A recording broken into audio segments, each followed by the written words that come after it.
kita harus lihat adalah bahwa sebagai satu bangsa yang besar dengan sejarah yang panjang, kita punya babak-babak sejarah, kerajaan-kerajaan. Eksistensi masyarakat Indonesia naturalnya adalah gotong royong, kebersamaan, guyup. Nilai itulah yang harus menjadi penggerak dan tolok ukur di dalam mengoperasikan sehingga mendatangkan hasil ketika mediator bintang Nusantara menyelesaikan permasalahan.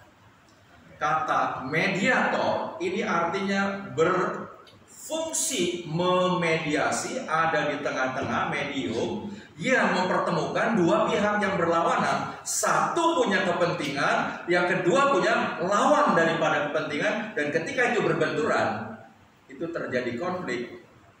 Tergantung ukurannya, tergantung siapa dan terhubung kepada siapa. Kita dengar istilah gajah dengan gajah bertarung, perahu mati di tengah-tengah. Tapi kalau semut dengan semut bertarung mungkin nggak ada korban.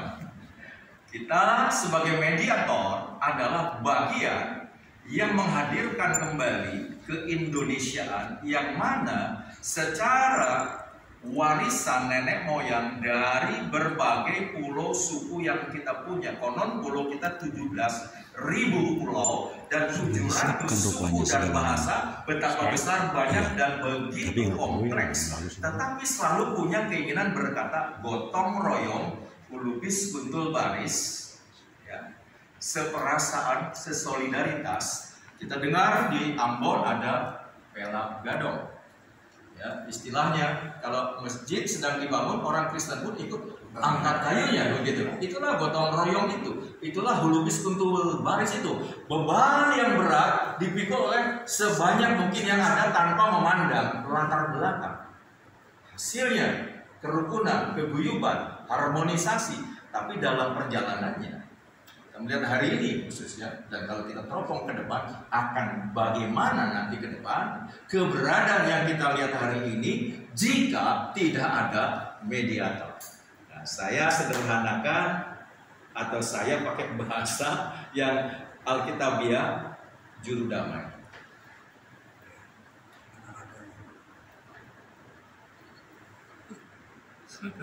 Juru damai inilah yang harus menjadi identitas dan karakteristik dan gaya hidup.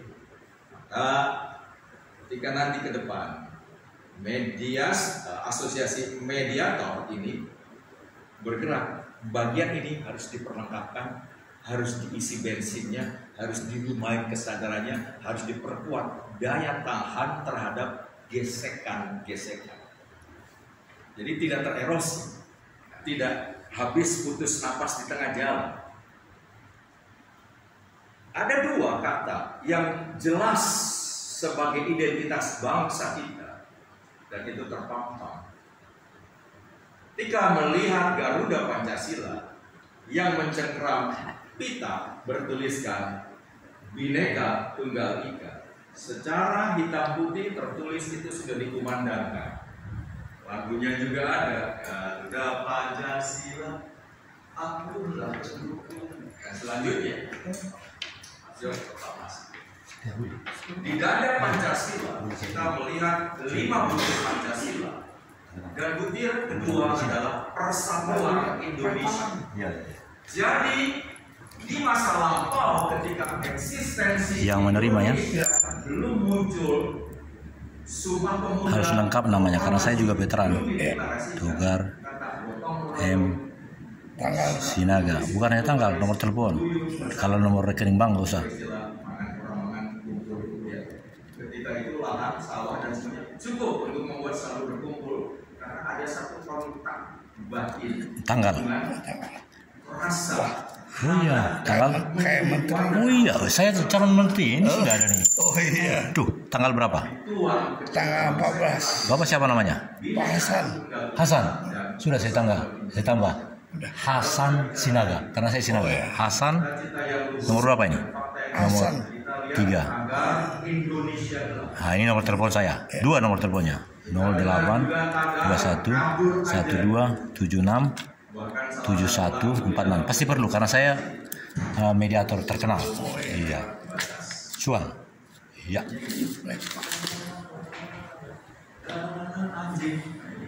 Nama presiden itu demonya begitu. Dari mana itu muncul? Itulah kenyataan, cita-cita luhur dan realita hari ini. Di tengah-tengahnya ada sabotase, ada rancangan sistematik supaya Indonesia yang besar dan kaya ini dipecah menjadi bangsa yang tidak lagi satu kesatuan, ya. Jadi baik itu dari pihak luar, saya menyebutnya global elite, baik yang dari dalam, saya menyebutnya para pengkhianat.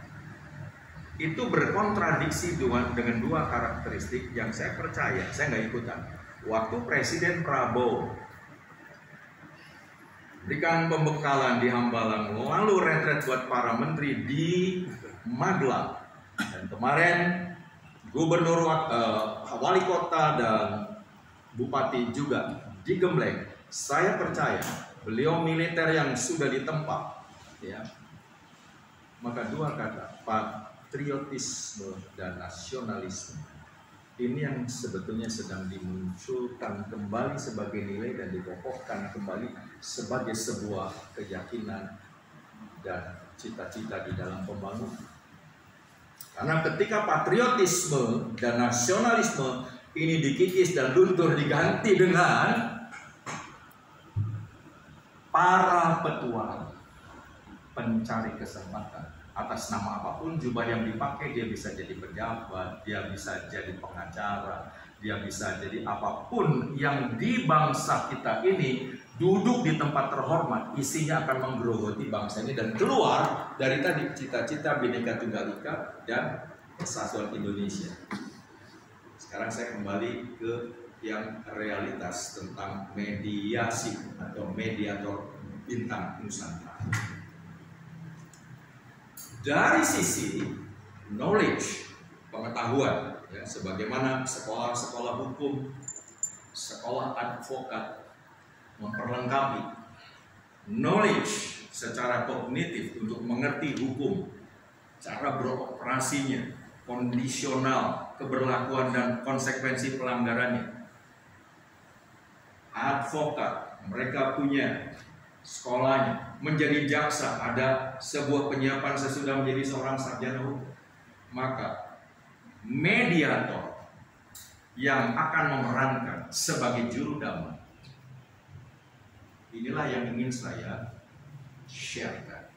Setelah diperlengkapi dengan knowledge, setelah mengenal dengan baik peraturan perundangan, setelah mengenal baik mungkin ilmu psikologi, bagaimana memperdamaikan dua pihak yang dipicu oleh kemarahan, kebencian atau niat-niat untuk balas jahat ganti jahat, gigi ganti gigi, itu diperlengkapi. Ada satu hal yang saya merasa dan paling mendasar. Ketika kita menyampaikan atau mengatakan apapun dalam melaksanakan peranan kita, dapatkah kita menjadi seorang yang bisa mengkomunikasikan bahasa hati ke hati sehingga kedua belah pihak berbicara dari hati? Amin. Jadi menambahkan kepada skill mengasah batin.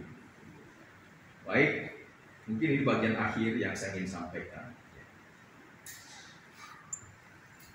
Mengasah batin, mengasah hati nurani, sehingga waktu kita berbicara, semua fakta kita bisa angkat dengan benar dan akurat.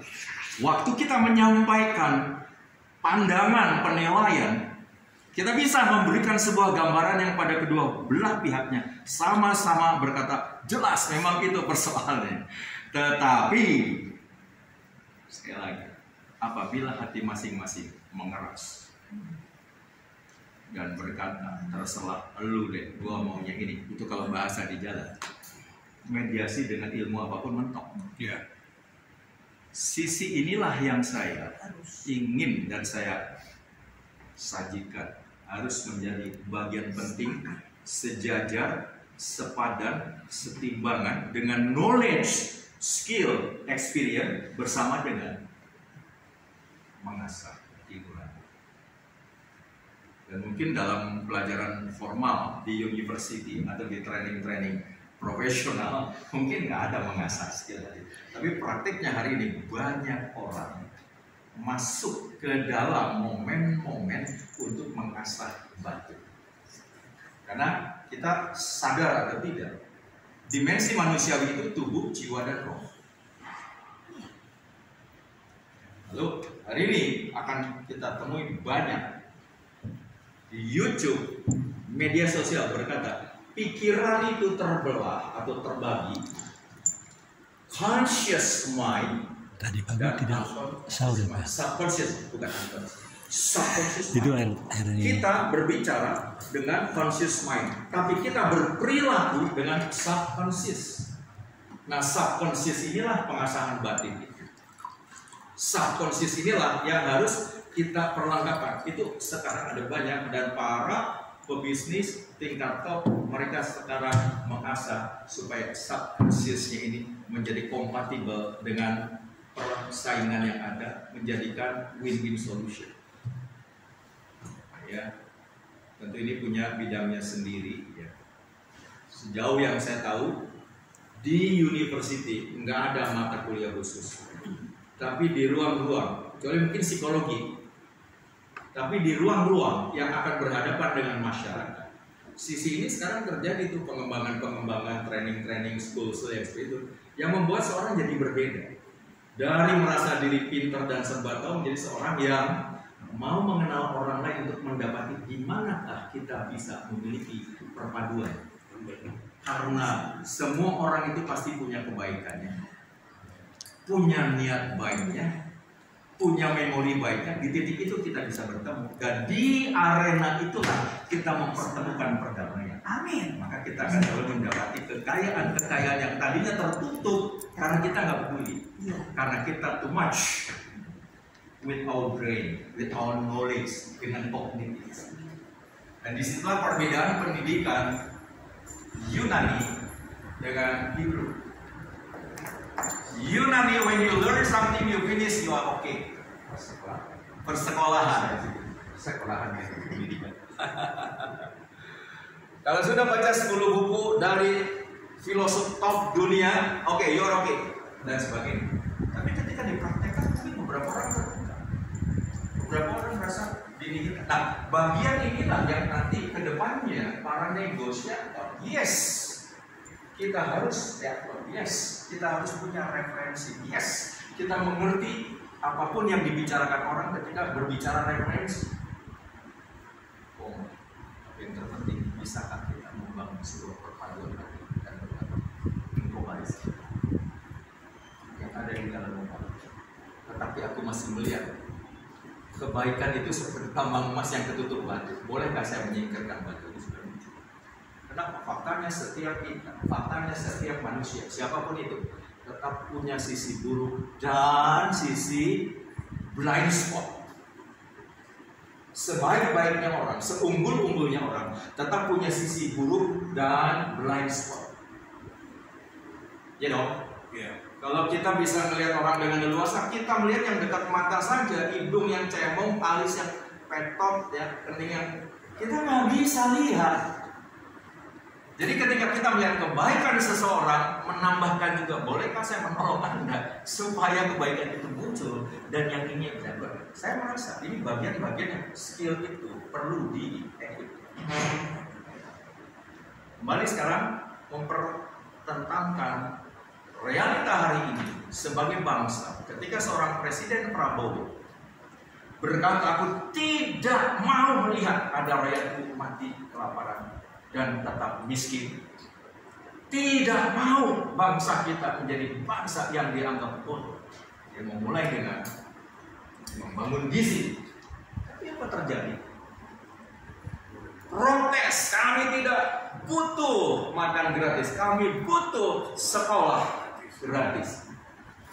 baru dimulai, belum sepenuh dari program dan sasaran itu bisa dieksekusi, sudah terjadi penolakan. Ini dari mana? Apakah karena pinternya yang memberikan sanggahan, atau sebetulnya di belakang itu ada sederet senario, ada penunggang the actor, ya, intellectual actor yang sebetulnya dia memanfaatkan setiap situasi. Nah, kita tidak lepas dari kenyataan seperti itu. Jadi jika kita bicara, kita akan menjadi satu lembaga atau apapun namanya, asosiasi, mediator, bintang Nusantara. Kita harus punya keyakinan kebaikan adalah kehendak karena Allah itu baik. Saya duduk belakang, maaf tadi saya perkenalkan nama saya Pendeta Martin. Yang harus kita mengerti adalah bukan sekedar di permukaan itu menyelesaikan dua konflik sengketa diperdamaikan lalu sepakat, terjadilah pembagian warisan yang adil, terjadilah pewarisan tanah yang adil disepakati. Yes, itu hasilnya. Tapi yang terutama sebetulnya, bisakah kita memerankan sebagai juru damai itu setelah ini terselesaikan, masing-masing dapat bagiannya yang dianggap adil setelah win-win solution.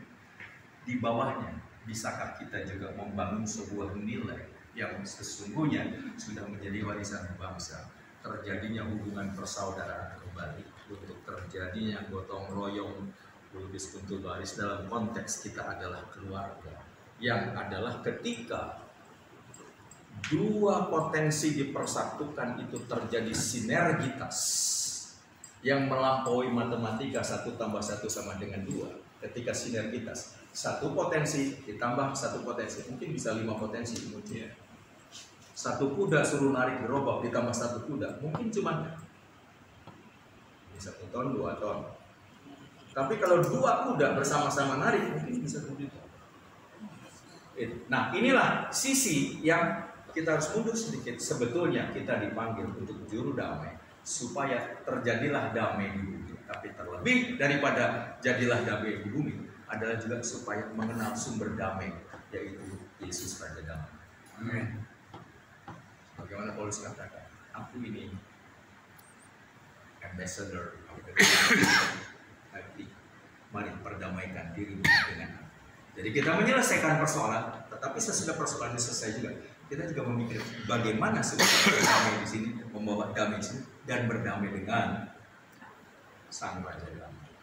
Karena nature manusia sejak di Taman Eden itu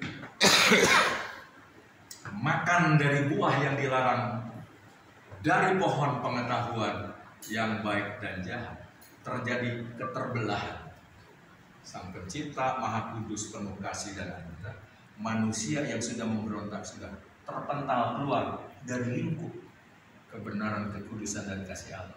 Tapi kehadiran Tuhan Yesus mempertemukan kembali sebetulnya kesuksesan yang terbesar dan misi yang paling mulia adalah memperdamaikan hubungan yang sudah terhilang